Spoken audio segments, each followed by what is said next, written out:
you look at what's happened over the past 3 years, it's easy to get in. If you spend some time on YouTube, you look at what's happening in the real estate market. You're talking about how many idiots there are as contractors. I'm looking and how many idiots can make money.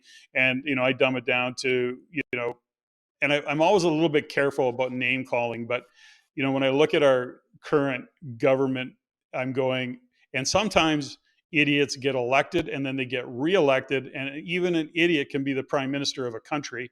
And I'm always shocked by Especially. that, and I'm seeing what's happening over the past 3 years and where we have come to, and I'm like shocked, dismayed, infuriated. My uncle once passed on some wisdom to me, and he said, the thing about life is that it's okay to be skeptical. Go ahead, be skeptical. Don't get cynical. And I've always kind of Mm. hung on to that. Be skeptical, don't be cynical. But I'm finding myself fighting the urge to be cynical as I watch the housing crisis, quote unquote, the Bank of Canada doing what the Bank of Canada is doing, the taxes that we're paying on, you know, and the fight we have for inflation is kind of got not, like it. We forget the taxflation that isn't woven into that number, although it's a huge number. And so let's talk a little bit about how you see it. I know you got some really strong opinions about it, and because I've listened to you, I align with pretty much all the opinions I've heard that you express. Kind of when you reflect on where we see ourselves 3+ years later, coming out of the lockdowns, what's your thoughts? What's your kind of overview of what you're seeing happening, and maybe even how you see the future? So I am not able to not be cynical. So I'm definitely cynical. I'm definitely skeptical about everything. I'm definitely open minded about everything. Like, I do want to, even when it hurts, I do want to hear the opposite opinion, and I want to be able to at least consider it. I have been known to change my mind quite often. Um, but I mean,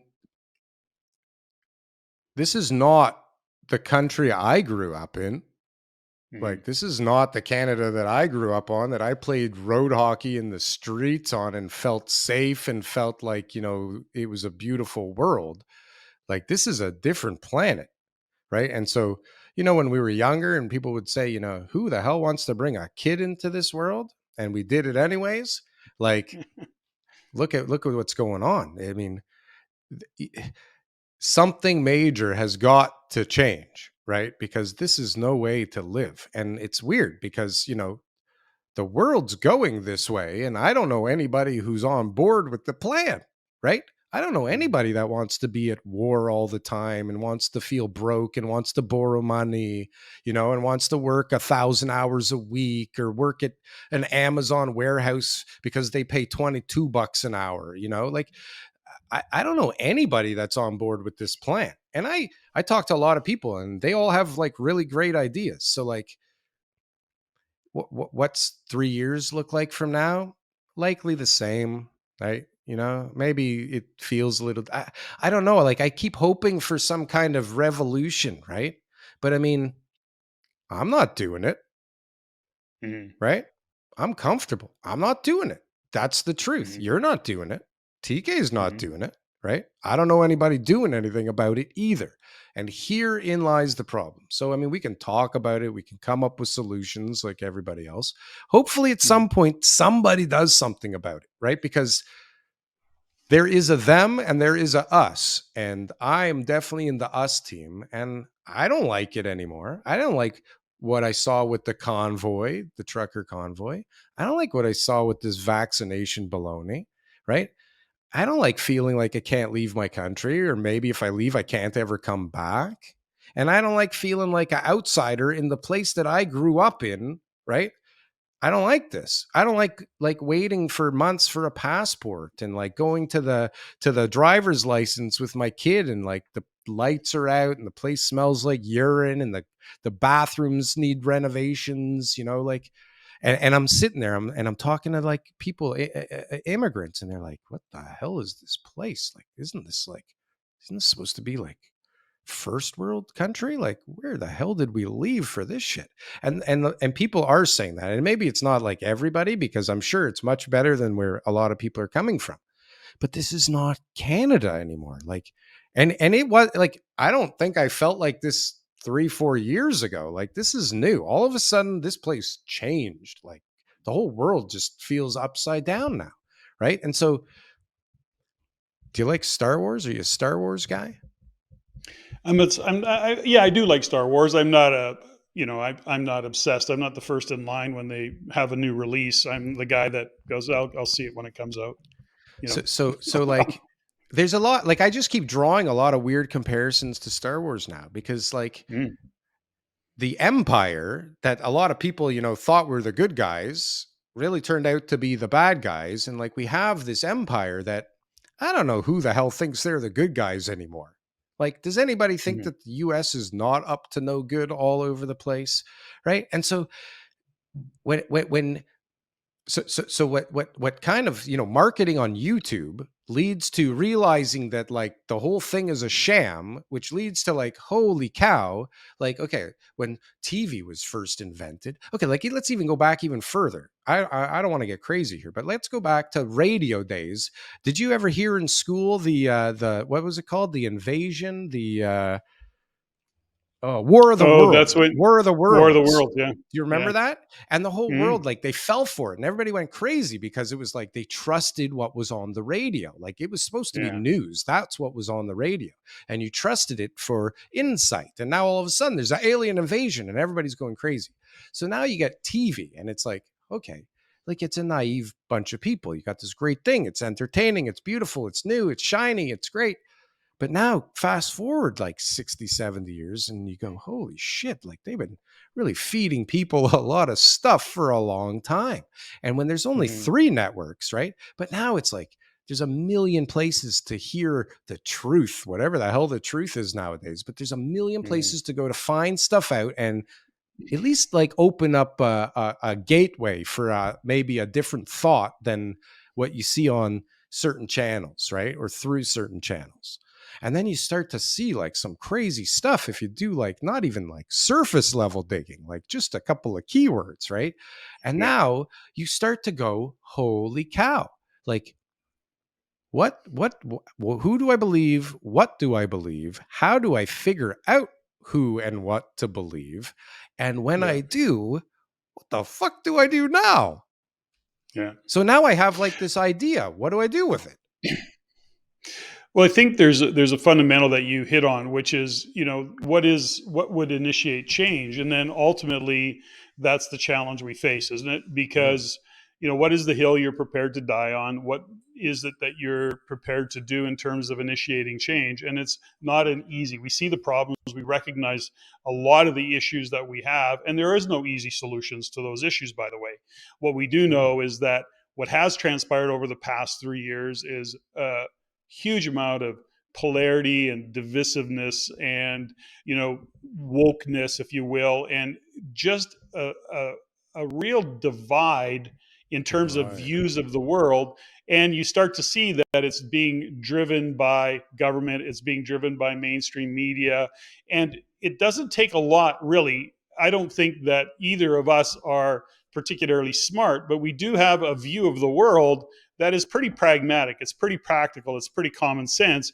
And the fact that we question the motives or the initiatives of our government and or big corporation or whatever that might be, I don't think that there's anything wrong with it. I think we owe it to ourselves to actually question some of the things that are happening and some of the things that we're seeing. It's often the use of words that who would have even this misinformation and disinformation, and all of the things that we apparently are being fed, and those terms are being used by the very people that go, no, they're it's misinformation, it's disinformation, the message they're putting out there, and I'm going, no, your misinformation, your disinformation. It's like, who the hell do you believe? And it is a real challenge. And I look at it, and so I have view of the world. I have my view, you have your view, but ultimately we look at where it's at today. And I think you said something which along the lines of, this is not the Canada that we grew up in. This is not actually the world that we grew up in. This is a global issue.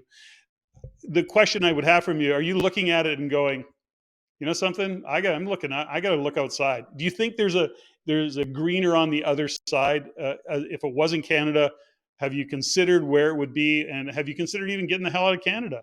Many have. I'm just asking if you Oh have. yeah. Oh, I would definitely. I would leave in a heartbeat. In a heartbeat. If Mm, my kids would come with us, I would leave in a heartbeat. But my kids, they got friends and they got whatever. They got to be in the room with the video games all day. I don't know. They don't want to leave. So I'm stuck here right now. But I yeah. would leave in Where a would you heartbeat. go? Where would you I go? would love to go to Belize. I don't know Mm, why, but I loved Belize. I went there once and I was just like, oh my God, this is where I would go. Something mm, just felt right about that place. Look, my skills are transferable, right? mm, I can do what I do wherever I go, but I'd like for my family to be with me. So until they're older, I'm going to be stuck here unless I'm forced to leave. One of my best friends left when they were when the flight mandates changed, like when the flight rules changed. He was like, mm, "I'm out of here," and he moved to Mexico. He's got a business mm. here in Toronto. He went to Mexico, started buying real estate in Mexico, but he was just Yeah. like, "It's it. I'm done. It's not Canada anymore. This feels like back home where I left already, and I don't want to live like that anymore. I'm going to go somewhere else." And it's crazy that somebody would feel safer in Mexico than Canada, right? That's that Mm, doesn't sound intuitive, does it? But this is the thing. I've been to Mexico. I mean, I never felt unsafe for very no. long. I mean, if you go No. to a stupid place or you talk to stupid people, I mean, look what's going on. I don't know if you follow the news in Toronto, but people are getting murdered every day here. People are getting thrown on the train tracks. It's like swarms of 13-year-old girls are killing men. Like, I don't know what's going on here anymore. This is Yeah, it crazy. is. But I think, you're Toronto's suffering the same challenges that many of the big cities are right across the US. Vancouver's facing it as well. Oh, you guys I are a look at it disaster. and I go back to leadership. At the end of the day, it's government leadership, it's bureaucracy. It is really the left hand not knowing what the right hand is doing. You've seen the numbers in terms of public service workers that have been hired. And at Yeah. the end of the day, we know that bureaucracy creates bureaucracy, which slows the cogs and the wheels down of any kind of progress. And it's the changes that they make in the social structure. So I'm an entrepreneur, I'm a capitalist, but I believe in social programs. I would like to have called myself a liberal conservative in the past, but I don't even know what center is anymore. It's gone so far left out of my comfort zone that anything that isn't that far left seems way right. So I don't even know where I'm at anymore. I just know that I There's believe no in, middle. you know, I get whatever the middle might be. But the point is that Toronto and Vancouver have been dealing with homelessness and uh, you know, people living on the street for years. It has not gotten any better. It continues to get worse. And I don't care what social programs they put in place, they don't work. They will never work. And it's not because of the individuals on the street, it's they don't put a program together that makes sense. And this goes back to, we joke about, I will throw Trudeau under the bus any day of the week. This goes back to literally an individual who truly believes the budget will balance itself. He's a trust funder. He's probably written lots of checks, never had to balance a checkbook and or a bank account in his life, and somebody else has paid his credit cards. Like, he's got no relationship to money that is in any context makes sense in business, let alone in running a country. And so these social programs can't be fixed just by throwing money at it. And so we see these things unfolding in front of our eyes, and it just seems to be heightened given all of the things that have come undone. Now, we recognize the problem, to your point. We recognize the problem. What the hell can you do about it? What the hell can I do about it other than vent, get frustrated, throw our hands up, vote. I mean, I know how I voted. I'm worried about, what's going on, in Alberta. And I don't know that Trudeau won't get back in again. That is a concern. So these are real concerns I have as a citizen of Canada, as a business owner. Sometimes I just shake my head and wonder what in the fuck is happening and unfolding right now. Having said all of that, Stephanie, my wife, and I do a podcast called, The Everyday Millionaire Mindset Matters. And we're addressing, the issues, the mental and emotional, trying to support people and just having a different view of the world, taking responsibility for their own emotional and mental health, how they view the world, try and, I'm not saying look at the world through rose colored glasses, but this is really the time to do the work in terms of looking after yourself mentally and emotionally, professionally. Who is your tribe? Who are you surrounding yourself with? And that's all because of what's unfolding before us. So I know it's a little bit of a rant, but I think, Daryl, is that it's really going to be guys like you, me, TK, any number of people that we follow and have gotten to know that will be the change in some way. And it may not look like, us standing on a hill and saying, follow me, come this way. It may not be that way. It may just be how we show up in what we do and in our actions. You follow?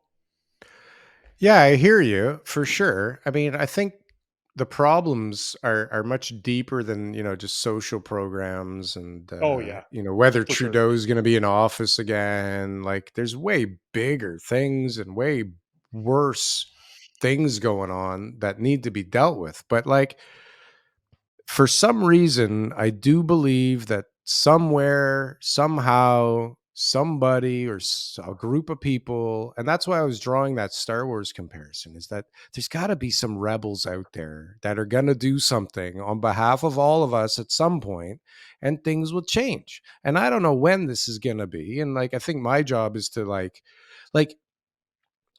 you have to be skeptical, cynical, and stay positive, right? And you still have to, Mm-hmm. even if you're being skeptical and cynical, and you still have to be confident if you're going to be successful. Like, you still have to, you can be Mm-hmm. skeptical and cynical and not be negative and not let Mm-hmm. it weigh you down. It's like another eye or something. Like, it's just another perspective that you need to take in as part of the whole picture, I think.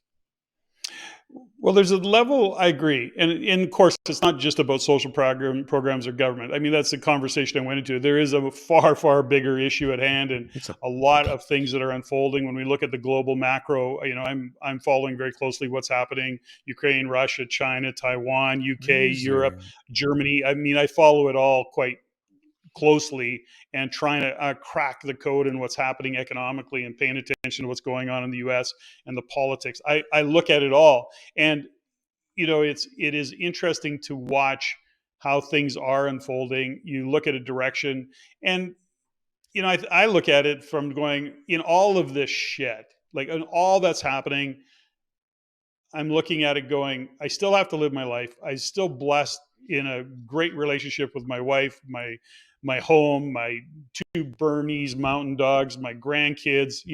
I love my life. I absolutely love it. And I continue to ask, what's the opportunity in all of this? Because there will always be opportunities. And I don't want to just survive. I want to thrive through it all. And how can I be the leader